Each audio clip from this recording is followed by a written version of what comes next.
Are you freaking kidding me?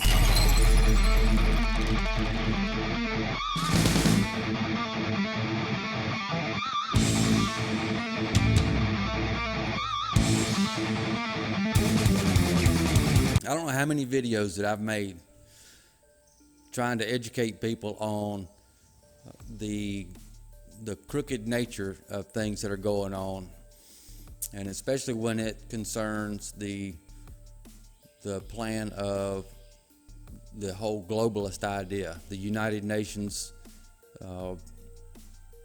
it's called United Nations Sustainable Development 2030. Something along those lines. I don't remember exactly what those are, but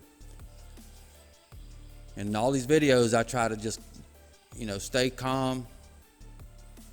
Don't get excited, because if I start letting myself get excited, I start getting real pissed off. When I get pissed off, I start cussing, and I try to avoid that as much as possible, because a lot of people don't want to hear it. And yeah, I can control it most of the time. Sometimes I can't. It's just part of my vocabulary. So this one here is not going to be a nice one.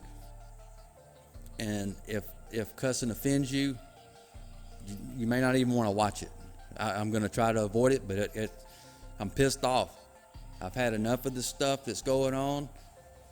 There's so much crooked mess going on with this coronavirus, COVID-19, and nobody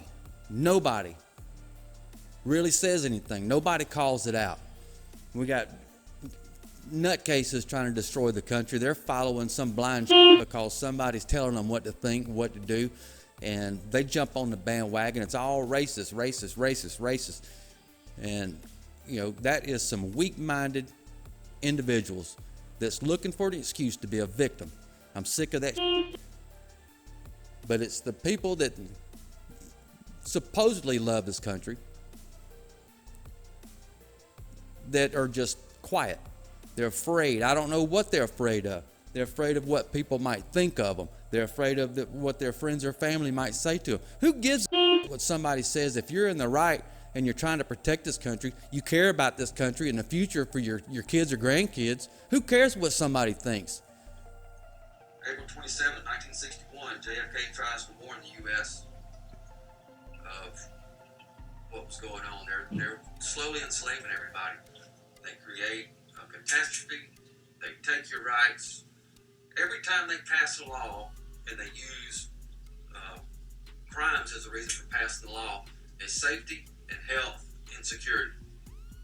The only people those laws affect are the people that obey the laws, and it strips them of their liberties, which are then enforced by the ones that don't know any better. Most people, I hope, still in this country have some common sense. When you see something's wrong, you know it's wrong, you need to speak up. There's a lot of things on this subject. One of them I read today, and this is what really finally just set me off. A woman from Panama City. Some of y'all might have seen this on Facebook. My wife just happened to see it. I had to get a new phone. I decided I didn't even want to put Facebook on the new phone, because I'm so sick of that whole left-wing liberal agenda of black oppression, whitey's bad. That's all it is. Their only fight right now is a racial divide to destroy this country. That's the only way they can destroy a free country that belongs to the people. And then there's a bunch of numbnuts in this country that are going for it, especially our youth. The people that's under 25 years old, especially, or I even go further than that, go 30 years old. And a lot of that comes from not cutting the daggum apron strings and taking the kids off the tit and letting them do for themselves. Everybody's going to be coddled and protected, and then you got the participation trophy generation. All because some parent is a daggum crybaby because their kid wasn't good enough to win in a sport, so it's not fair. So you're going to cry about that because your kid don't have what it takes to win in a physical competition. So it's got to be fair. Well, that takes away from the kid that earned it, that does have the skills to get it. So you give everybody a dadgum trophy. Now everybody, that's socialism. Now everybody wants everything from everybody else. If you earned it, they deserve it. That's bullshit.